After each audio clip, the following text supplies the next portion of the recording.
Agencies like ours exist to improve the lives of individuals struggling with mental illness and addictions, to maximize public resources, and to build healthier communities.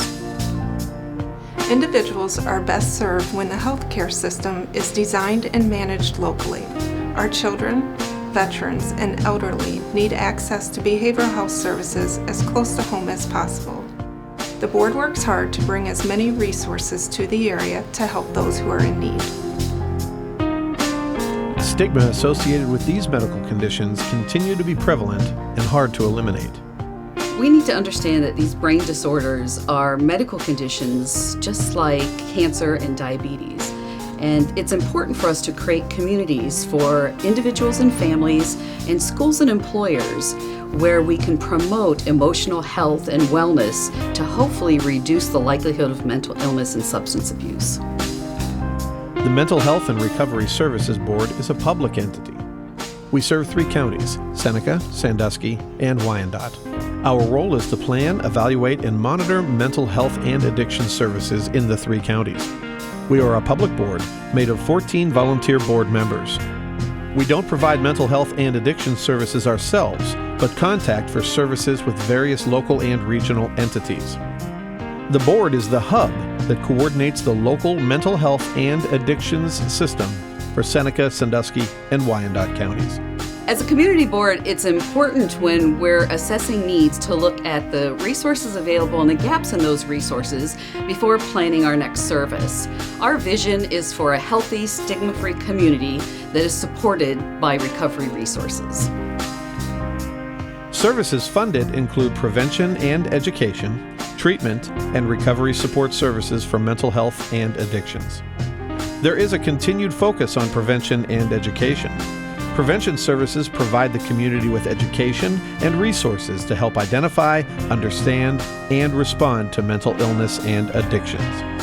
Individuals with mental illness deserve our understanding, and they deserve excellent care.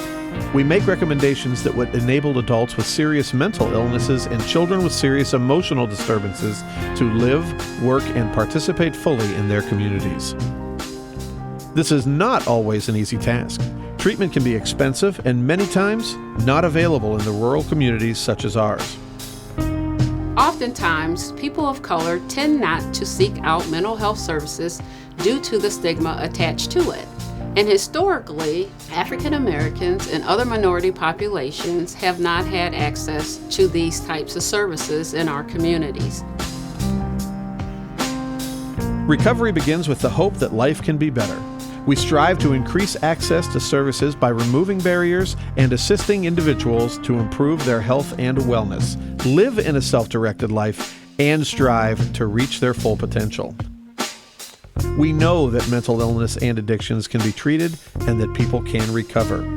With support from local citizens and resources from local levy funds, the board is able to contract for services that will otherwise not be available. Many times, rural communities have little exposure to adequate services.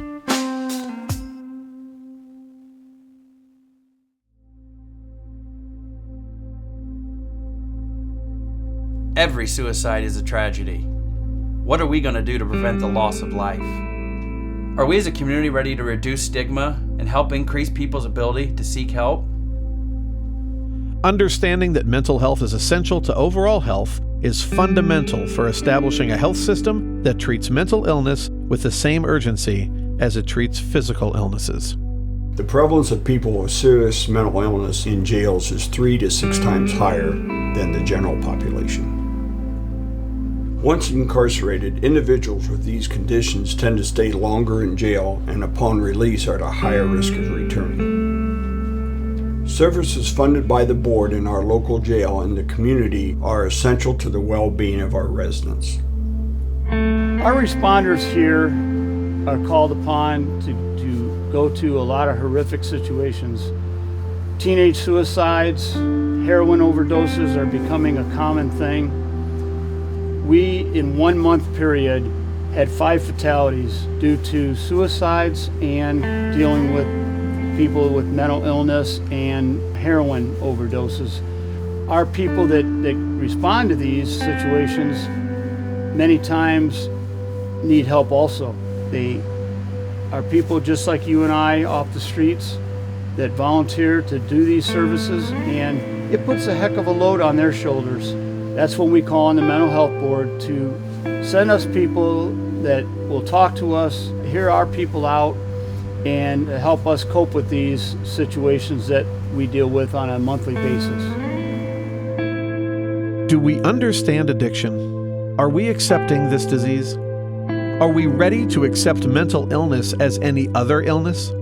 New local initiatives are to continue to tackle the local behavioral health system by continuous education, encouraging responsible treatment, and offering the necessary recovery support services.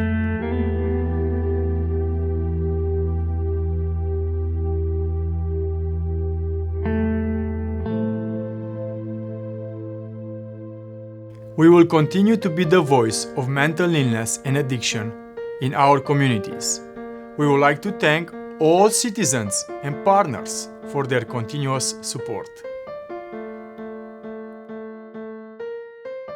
Through the services provided for our recovery, it's helped bring us back as a family.